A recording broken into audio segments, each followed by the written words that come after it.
Chapter 29, 3rd day of June, 1687. Mon Dieu! Can this be so, Lizzie? Asked Pierre. A more terrible loss I cannot imagine. Most times Pierre showed little interest in the findings of my searches and asked few questions, for he was taken up with his own business. But when I recounted how many infants and mothers I had found died at birth or soon after, as recorded by each and every church in the city, that was his remark. I wrote the sad figures in my journal. That is the whole of my design, dear heart. If more be trained in the old ways, more lives might be saved, I said. 'Tis not enough we preserve life in childbirth. That devil's left hand, man, poverty, takes a particular terrible toll. I have found that in such a place as Cheapside, every new mouth is a burden ill afforded, and many babies are abandoned to charity or death. If mothers deny the infants, who would take them? A midwife college. I make my plan for a college that will take such infants. What use to take such infants of the nature of the very fathers and mothers that abandon them? What use to save them only to return them later to the poverty whence they came? Nay, Pierre, remember how our own children were once helpless little babies, and now they are grown into strong character. See how they laugh and cry and converse on the worldly manner of things. Each of these abandoned infants, unwanted only for lack of food and shelter, would grow as our children grew, to be God-loving and educated in the ways of the world, and they would be useful in our society. 'Tis only for the lack of this attention that they turned out to be villains and rogues. With good care, they might be as worthy as any child born in good society. And who will pay for this, my dear? I think the king will not care to dig too deep into his pockets for these brats.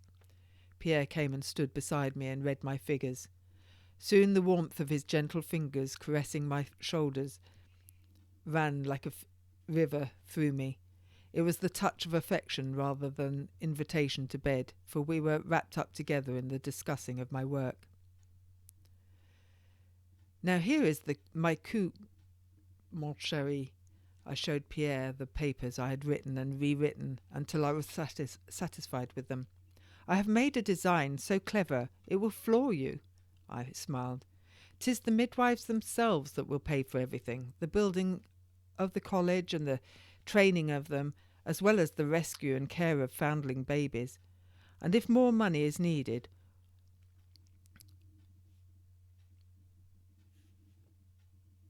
alms boxes might be placed in churches and public places for people to give charity if they so choose.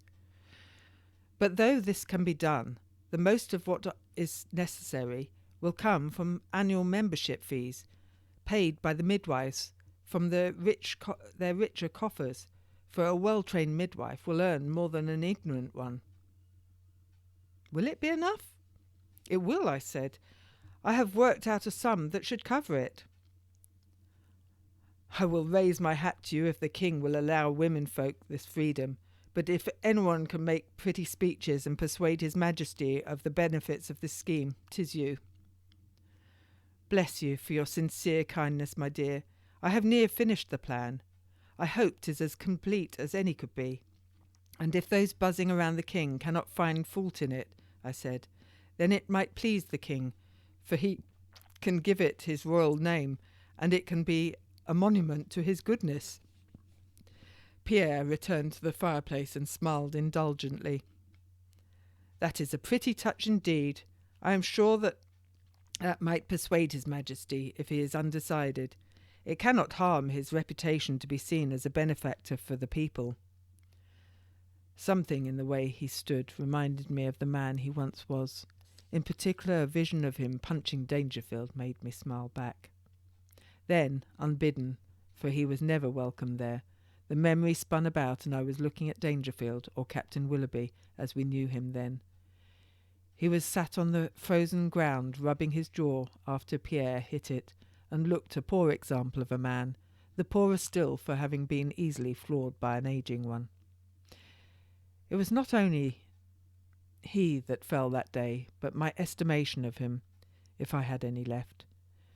Before I could think on it, the image was fast replaced by another gruesome and grisly one, Dangerfield lying on his bed of blood, with a ragged black hole where his beautiful long-lashed eyes once was, and dried blood on his cheek. I remember it was the day I came from the palace after hearing of his injury, and on the spur of the moment changed direction towards the jail.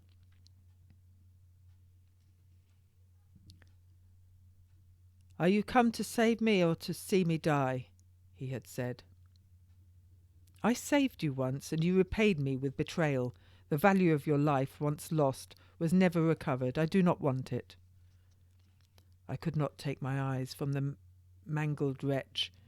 If he tried to move, the wounds from the whipping made him cringe and curl, though he would not escape the affliction.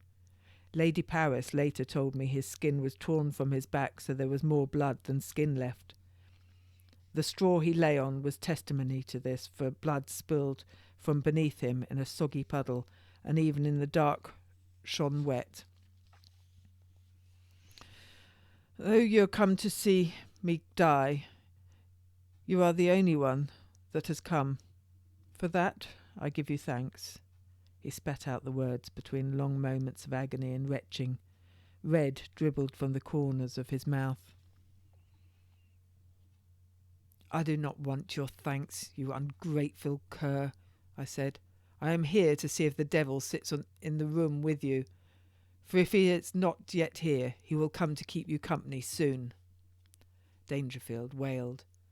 Coldly I watched him writhe, surprised I did not even have so much sympathy I had for the cats burned at the procession. "Do not say so. Pray for me, madam. I beg of you, pray for my soul." Every word cost him dear. "Do you repent? Have you confessed?" It was of little interest to me if he did or did not. "I do." Then he screamed, "My eye! My eye!" Then he became still and said nothing for some time. I turned to go when I had seen enough. "Fetch the priest." I turned back to him. His lids were closed now. "You do not believe in our religion. Why would you have a priest come?" Without his disquieting single eye watching me, I took the opportunity to look at him. Now his contortions were ended and he was nearly a corpse. The anger went out of me. He began to rattle. Was that it? Was he finished? Through some extraordinary drawn reserves, when he should be dead, he came back to life again. "I will confess before I die." His words barely reached my ears, still the rattle between them, but I knew what they were. I was divided. My faith would have me fetch a priest. It was the right, the charitable thing to do. I did not want to be charitable to that man. I did not want to aid him to heaven. If it were the will of Almighty God to bring me there, I would not wish to meet him, for then it would not be heaven for me. The rattle came loudly then and filled the room, and I could bear it no longer. "Jailer! Jailer! This man wishes for a priest." The jailer I knew was nearby, waiting to let me out. He answered, "Thee be in the wrong place for a priest, madam. Ain't none here." Death made so much noise coming now, I feared he may come for me too. "Find a priest. He needs one now." I tried for authority. He laughed. I heard him shout to someone further away, "She be seeking a priest." He went on laughing, joined by that other person. "Weren't that one swinging from the gallows?" It was no use. The rattle was slower now, irregular. Against every inclination I returned to Dangerfield's side. I could not help myself. I took his hand and knelt beside him and prayed for his soul. And then he was gone. I shook my head, dipped my pen nib into the ink. Would that inconsiderate man never leave me be? I have found that a woman who wishes a man to hear what she says can best do so by first telling him his feathers are as fine as peacocks, his craftiness would outwit a fox, and his wisdom surpass that of an owl. He is then so caught up by preening, his mind stays in the most receptive frame. I then hold myself up to a looking glass that he might better preen his feathers and not be distracted from his receptive mindset. Yes, my dear, you have thus used me effectively many a time, Pierre laughed. I smiled as we shared this moment together, and then I began my evening's writing. My presentation must claim perfection if it was to hold up against scrutiny, and it would be examined many times before even the king would be allowed the slightest sight of it. Chapter 30, 8th day of October, 1687. 5 months! 5 months since the king bestowed his mercy upon me. Pierre warned me that I must not cleave to the anger which was my constant companion for the 7 horrid years since I was first sentenced and imprisoned. He told me I must act grateful for such kindness, that it had not been necessary to give, since I did, as a matter of inescapable fact, act against the law of the 3 kingdoms. I must obey the law as did every person, and if I did not, I should be punished as was every other that did not. But I could not have faith in the law that said writing a book such as Malice Defeated was worthy of so high punishment as I had borne, no matter the boldness of it. The king's mercy could not bring the full redemption it should.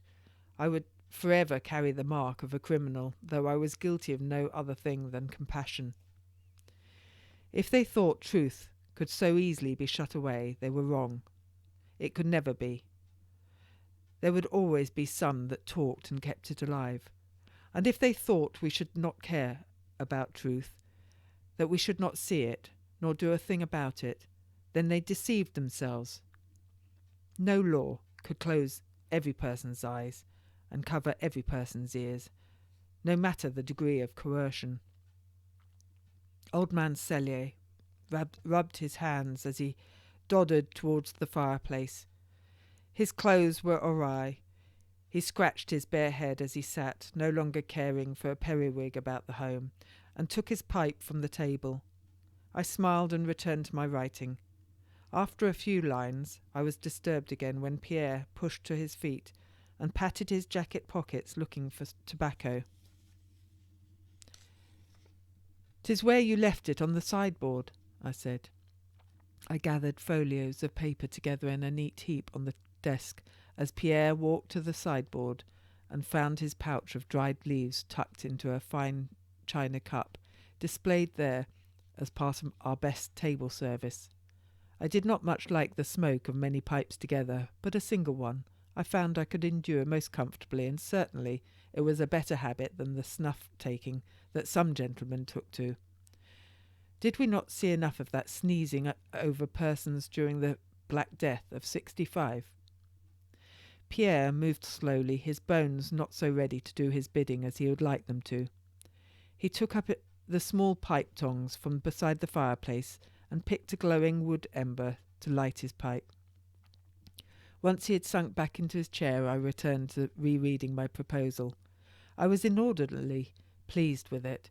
It was entitled, "A scheme for the foundation of a royal hospital and raising a revenue of £5,000 or £6,000 a year by and for the maintenance of a corporation of skilful midwives and such foundlings or exposed children as shall be admitted therein," etc. My wordy title did not bore the king, and I was satisfied that he showed himself more receptive to my ideas than his brother, may the Lord protect his soul. His fast approval was especially satisfying, since it was given before the Queen had found she was with child. It pleased me that the copious records I had set down in this account of horrid treatment and deaths of infant-bearing women and their babies, through the bad training of midwives, had served their high purpose, for I did not wrap it up so tight. Since I had spun my web of ideas how the midwife college might take under its wing all the abandoned babies and infants of the city, I had added further details to the scheme. The king was impressed that the wherewithal for all would be raised from the training fees of the midwives themselves. The sum of £5,000 or £6,000 a year would cover not only the building of the hospital and the maintaining of it, but also the training of the corporation of skilful midwives, with not a penny coming from his own vault. I took my quill and adjusted the nib to write another piece. Some person, a physician with little or no sense of our craft, had misused my idea for a hospital to attack women as midwives. That was a thing I could not allow. Indeed, I would hone my answer as an arrow and shoot it straight to the arrogant heart of him. I would not let him dissemble an honour that was centuries in the making, nor would I allow him his barbed pokes at me. I would publish an open answer to him as he had done to me. With my pen poised over the inkpot, I thought of the years since I had come from prison. I had been as a toad crawling from the pond scum that none would look upon without smelling the prison. Long after I had washed the last muck off me, aversion was naked in the eyes of every person I knew, no matter how they tried to dress it. Furthermore, they were wont to choose any but me to do a midwife's work, until I lost the spirit to wear my cloak with pride, when it was so plain unwanted. How different it was then and now.